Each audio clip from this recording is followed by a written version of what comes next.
आज की कहानी एक ऐसी छोटी बच्ची की है जिसे एक रात को एक विशाल दानव खिड़की से अपनी लंबी हाथ बढ़ाकर उसे उठा ले जाता है और तेजी से भागते हुए एक अदृश्य दुनिया में कहीं गायब हो जाता है। लेकिन आखिर ये दानव एक छोटी बच्ची से क्या चाहता है? क्या वो उसे मार डालेगा? चलिए देखते हैं इस प्यारी सी बच्ची का आखिर क्या होता है। हेलो दोस्तों, मेरा नाम है इशिता और कहानी की शुरुआत में हमें लंदन में एक अनाथ आश्रम को दिखाया जाता है जहाँ पर 10 साल की एक प्यारी सी बच्ची रहती है। इसका नाम सोफी है और उसके माता पिता के गुजर जाने के बाद अब वो इस अनाथ आश्रम में रहती है। सोफी को इंसोम्निया की बीमारी है जिस वजह से उसे कभी भी नींद नहीं आती। रात के समय आश्रम के अंदर वो इधर उधर घूमती रहती थी और हर बच्चे की तरह वो भी रात में इस बात से डरा करती थी कि रातों में राक्षस बाहर निकलते हैं और बच्चों को उठा कर ले जाते हैं। अब एक रात सोफी को बाहर से कुछ आवाजें सुनाई देती है जिसे सुनकर जब वो खिड़की खोलकर देखती है तो बाहर कुछ बिल्लियां लड़ रही थी। उनके लड़ने से वहाँ पर एक डस्टबिन गिर जाता है। तभी सोफी देखती है कि बिल्डिंग के पीछे से एक बड़ा सा हाथ निकलकर उस डस्टबिन को सीधा कर देता है। ये देखकर वो घबरा जाती है। तभी उसे एक विशाल दानव का चेहरा दिखाई देती है और वो दानव भी उसे देख लेता है। सोफी डर जाती है और जल्दी से अपने बिस्तर में आकर छिपने की कोशिश करती है, लेकिन वो दानव अपना हाथ खिड़की से अंदर डालकर सोफी को उठा लेता है और उसे लेकर तुरंत वहाँ से भागने लगता है। मगर रास्ते में उसे कुछ इंसान मिलते हैं और कुछ गाड़ियाँ भी दिखाई देती हैं। पर दानवों के पास इंसानों से छिपने के कई सारे तरीके होते हैं जिनका इस्तेमाल करते हुए वो सोफी को लेकर आगे बढ़ने लगता है और कई पहाड़ों और झरनों से गुजरते हुए वो आखिरकार सोफी को अपनी दानव लोक ले जाने में कामयाब हो जाता है। अब सोफी उस दानव के घर में होती है जहाँ वो दानव उसे रखकर कुछ काम करने लगता है। तभी सोफी मौका देखकर वहाँ से भागने की कोशिश करती है, लेकिन वो दानव उसे देख लेता है और टूटी फूटी भाषा में कहता है, तुम यहाँ से भागने की कोशिश मत करो क्योंकि यहाँ से निकलने में खतरा है। इसके बाद वो सोफी को एक बर्तन में उठा लेता है। सोफी डर रही थी कि शायद अब ये उसे खाने वाला है। तभी बाहर से कुछ आवाज सुनाई देती है जिसके बारे में वो दानव से पूछती है कि ये किसकी आवाज है? क्या यहाँ पर तुम्हारे जैसा और भी दानव रहते हैं? वो दानव बताता है कि हाँ, यहाँ पर और भी दानव रहते हैं, पर वो आकार में मुझसे कहीं ज्यादा बड़े हैं और वो सब अच्छे नहीं हैं। वो इंसानों को देखते ही खा जाते हैं क्योंकि वो खून के प्यासे हैं। ये सुनकर सोफी और भी ज्यादा डर जाती है और उसे पूछती है, क्या आप भी मुझे खा जाओगे? वो कहता है, दानव का मतलब ये नहीं कि वो इंसानों को देखते ही खा जाए। मैं वेजिटेरियन हूँ और इंसानों को नहीं खाता। मैं बस सब्जियाँ खाता हूँ और इस सब्जी को मैं कक्कड़ भुजा कहता हूँ। फिर सोफी पूछती है, पर आप मुझे यहाँ पर क्यों लेकर आए हो? जिस पर वो कहता है कि तुमने मुझे शहर में घूमते हुए देख लिया था, इसलिए तुम वहाँ सभी को मेरे बारे में बता देती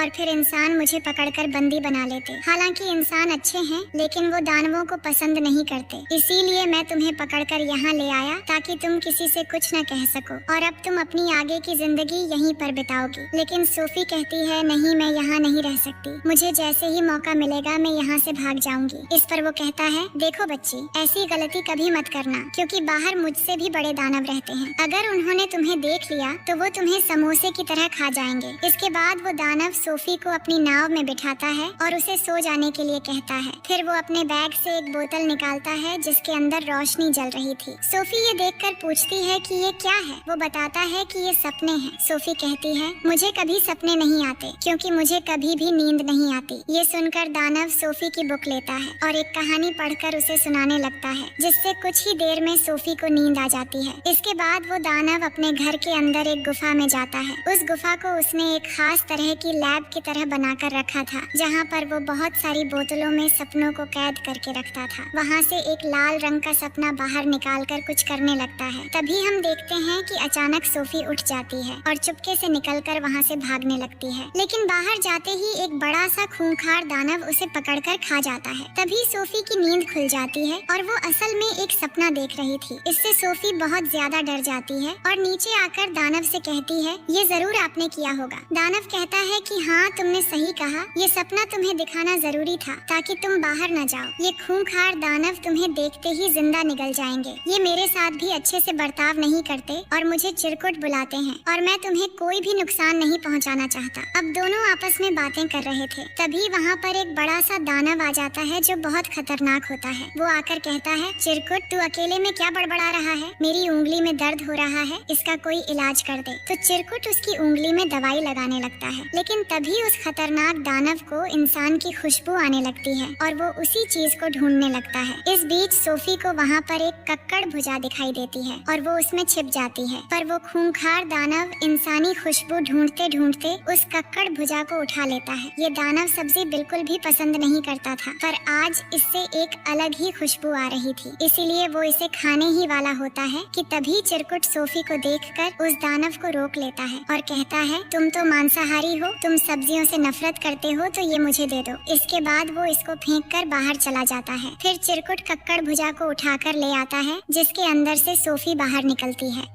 सोफी इसके अंदर जाने से पूरी तरह गंदी हो गई थी, तो चिरकुट उसे हाथ में उठाकर अपनी लैब वाली गुफा में ले जाता है और वहाँ पानी से उसे नहला देता है। फिर उसे पहनने के लिए कुछ कपड़े भी देता है। इसके बाद वो अपने काम पर जाने वाला होता है, तो सोफी उससे पूछती है, आप कहाँ जा रहे हो? वो कहता है कि मैं हर रोज की तरह सपने पकड़ने जा रहा हूँ, पर अब से तुम यहाँ पर सुरक्षित रहोगी। लेकिन सोफी कहती है, मैं भी आपके साथ चलूंगी। पर वो समझाने लगता है कि तुम नहीं जा सकती, क्योंकि अगर किसी मांसाहारी दानव ने तुम्हें देख लिया तो वो तुम्हें खा जाएगा। मगर सोफी जिद करने लगती है, इसलिए वो भी मान जाता है। इसके बाद चिरकुट सोफी को लेकर कोई आवाज किए बिना यहाँ से निकलने की कोशिश करता है। सभी बड़े दानव सो रहे होते हैं, लेकिन तभी एक दानव जागकर उसे पकड़ लेता है और पूछता है, चिरकुट तू कहाँ जा रहा है? तभी बाकी सारे भी उठ जाते हैं और इस बीच सोफी जाकर एक कार में छिप जाती है। चिरकुट कहता है, मैं बाहर अपने काम से जा रहा हूँ, तो वो कहता है, तू बाहर नहीं जा सकता। अगर इंसानों को हमारी जगह के बारे में पता चला तो वो हमें बंदी बना लेंगे। इसके बाद सभी बड़े दानव मिलकर चिरकुट को परेशान करने लगते हैं, लेकिन थोड़ी देर में यहाँ पर बारिश होने लगती है और इन दानवों को पानी से बहुत डर लगता था, इसलिए वो सभी एक गुफा में छिपने लगते हैं। इसका फायदा उठाकर चिरकुट सोफी को लेकर वहाँ से निकल जाता है। इसके बाद वो एक ऊंचे पहाड़ पर चढ़ने लगते हैं और जाते जाते बादलों से भी ऊपर चले जाते हैं। वहाँ का नजारा देखकर सोफी को बहुत अच्छा लग रहा था। वो कहती है, आसमान के तारे यहाँ से कितने खूबसूरत लगते हैं। चिरकुट कहता है कि हाँ, यही पर सपनों का देश है और मेरे अंदर बहुत सारी शक्तियाँ हैं। मैं उन तारों के टिमटिमाने की आवाज सुन सकता हूँ, हवा में चल रही पेड़ पौधों की बातों से लेकर चींटियों के फुसफुसाने की आवाज तक सुन सकता हूँ। मेरे कान इस दुनिया के हर एक आवाज को सुन सकते हैं। ये सब सुनकर सोफी को यकीन ही नहीं हो रहा था। अब वहाँ पर एक बहुत बड़ी झील होती है, जिसके अंदर एक बहुत विशाल और खूबसूरत पेड़ दिख रहा होता है। वो दानव उस झील के अंदर कूद जाता है और तुरंत उसकी दूसरी तरफ पहुंच जाता है। इसके बाद सोफी भी कूद जाती है और वो भी उस तरफ पहुंच जाती है। यही है वो सपनों का देश। और यहाँ पर जो पेड़ होते हैं, उन पेड़ों से पानी की बूंदों की तरह सपने टपकते हैं, जिन्हें पकड़ने के लिए यहाँ पर ये दानव आता था। अब सोफी और दानव दोनों मिलकर बहुत सारे सपने पकड़ते हैं, जिस दौरान सोफी बहुत खुश होती है। लेकिन इन पेड़ों से सिर्फ अच्छे सपने ही नहीं बल्कि बुरे सपने भी टपकते हैं। इसके बाद दोनों सपने पकड़कर वापस जाने लगते हैं और इस तरह ये दोनों एक दूसरे को अच्छे से जान गए थे और दोनों में बहुत अच्छी दोस्ती भी हो गई थी। फिर दानव सोफी को बताता है कि दानव लोक में सब मुझे चिरकुट बुलाते हैं, लेकिन जिंदगी के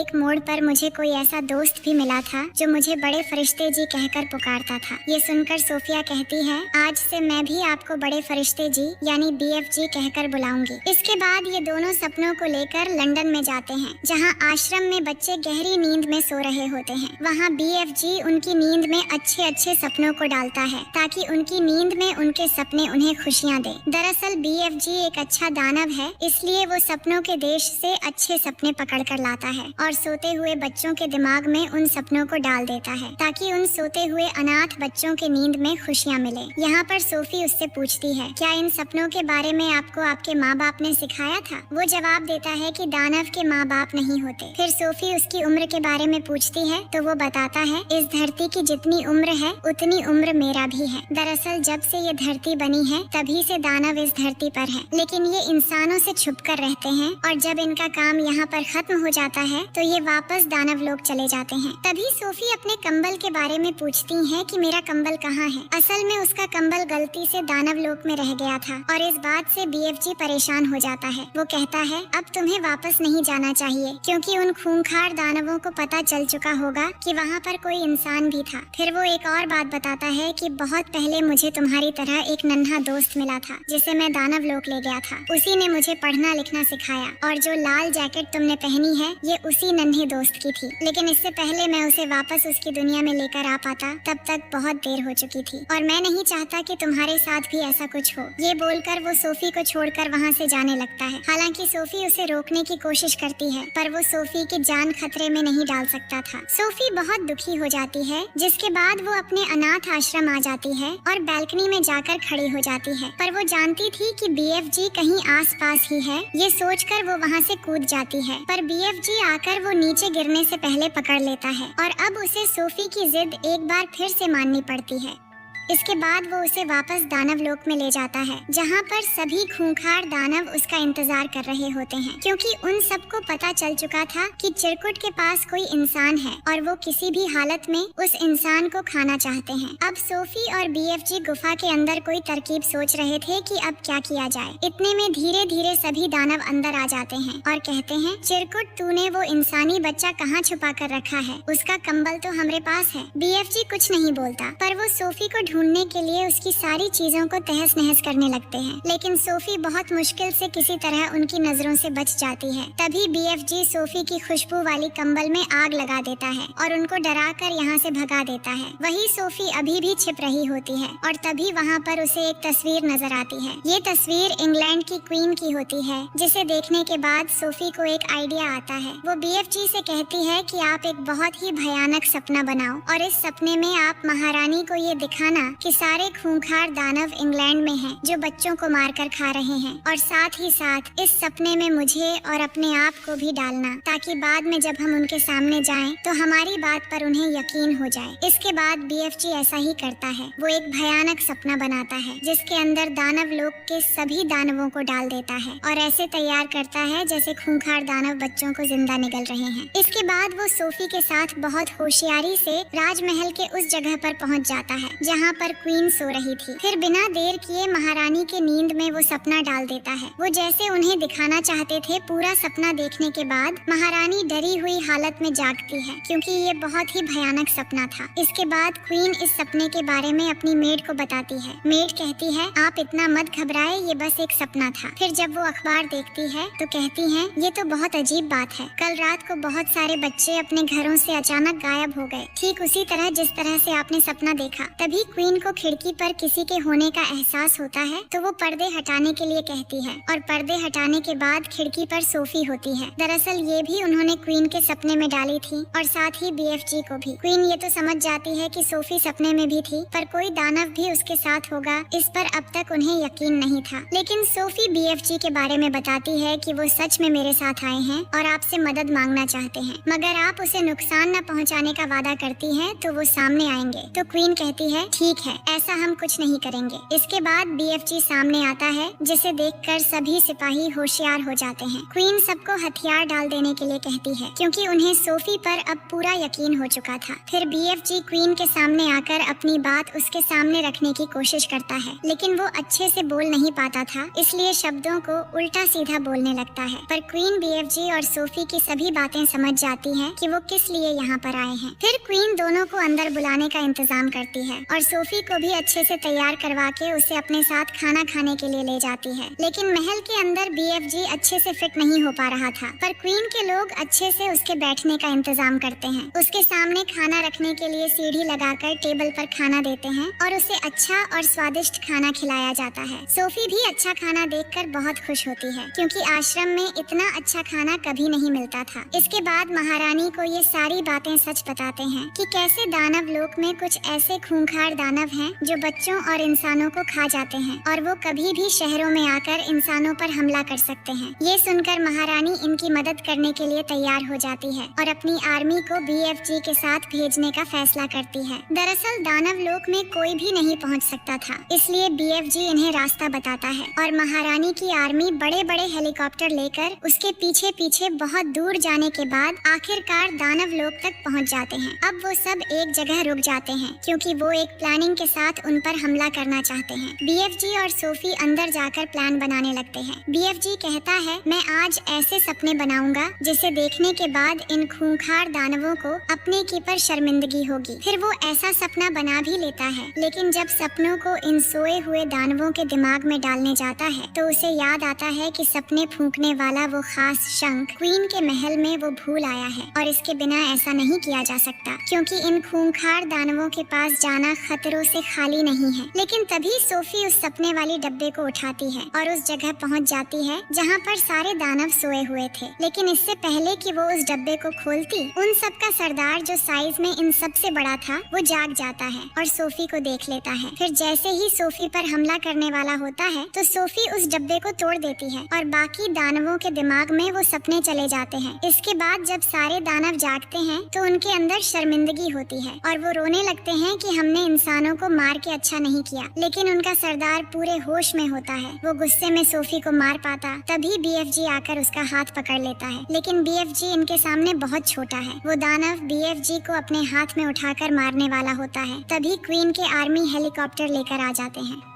ये दानव बहुत ही विशाल थे, इसलिए इन्हें पकड़ने में थोड़ा मुश्किल तो होता है, लेकिन आर्मी इनको बहुत मुश्किल के बाद जकड़ने में कामयाब हो जाते हैं और फिर हेलीकॉप्टर से उन्हें अपने साथ ले जाने लगते हैं। वहाँ से बहुत दूर ले जाने के बाद समंदर के बीचों बीच एक आइलैंड पर उन्हें छोड़ देते हैं, जहाँ पर चारों तरफ सिर्फ पानी है। ये दानव पानी से डरते हैं, इसलिए समंदर पार नहीं कर सकते और अब ये हमेशा हमेशा के लिए इस आइलैंड पर कैद हो चुके हैं। क्वीन यहाँ पर इनके लिए कक्कड़ बुजे के बीज भी फेंकवाती है ताकि ये उन बीजों से यहाँ पर खेती करें और जिंदगी भर ऐसे ही कक्कड़ बुजा खाते रहे, जिन्हें खाना वो सबसे ज्यादा नफरत करते हैं। अब कहानी के आखिर में दिखाया जाता है कि सोफी को क्वीन ने आश्रम से अपने महल ले आई है और अब वो उसके साथ महल में रहती है। अब उसे अकेलापन और उदासी बहुत कम महसूस होती है। उसका जब मन चाहे वो BFG से बातें कर सकती है, क्योंकि BFG के कान इस दुनिया के हर एक आवाज को सुन सकती है। वहीं BFG भी दानव लोक में बहुत खुश है, क्योंकि अब वो सिर्फ कक्कड़ बुजा नहीं बल्कि और भी कई सारी सब्जियों की खेती करता है और उसकी जिंदगी में अब कोई परेशानी नहीं है। सोफी हर रोज सुबह उठकर खिड़की के पास जाती है और BFG को गुड मॉर्निंग कहती है। ये सुनकर BFG बहुत खुश होता है और उसे बहुत मिस करता है और इसी के साथ ये प्यारी सी कहानी यहीं पर खत्म हो जाती है। तो दोस्तों,